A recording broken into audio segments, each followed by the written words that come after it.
Mais moi je m'en fous.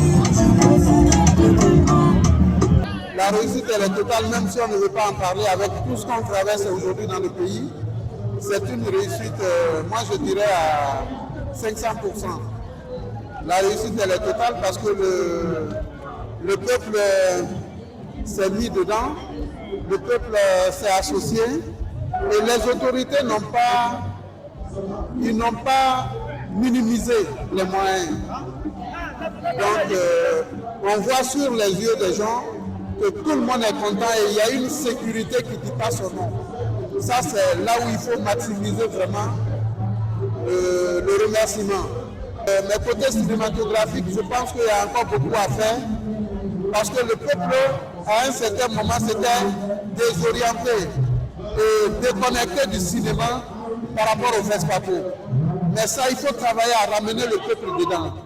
Parce que dans les 20 années dernières passées, on se bousculait devant les salles, que ce soit des films burkinabés ou films étrangers, c'était toujours l'engouement. Mais cet engouement, aujourd'hui, on voit qu'il y a plus de monde sur les films burkinabés que les autres films.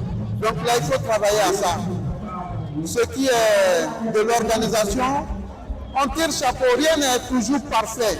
Rien n'est toujours parfait à 100%, mais ils ont mis ce qu'ils peuvent mettre et que je pense que les cinéastes aussi dorénavant doivent se mettre dans une autre dynamique.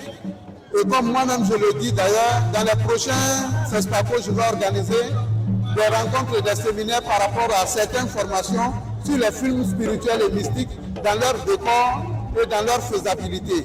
Parce que ce n'est pas forcément un scénariste qui peut le faire ou un réalisateur s'il n'est pas dans la peau de la chose. La plupart des films qu'on regarde qui sont affiliés au monde spirituel ou mystique, on voit que les décors sont confondus.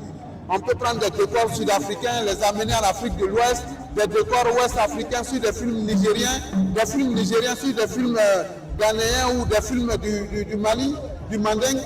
Les décors parlent. Spirituellement, traditionnellement, les décors parlent. Les décors font voyager. Donc je pense que très prochainement, je vais approcher aussi le FESPACO pour les formations de ce genre de décors, pour que chaque continent ou chaque pays soit identifié au décor spirituel et mystique de son film qu'il présente.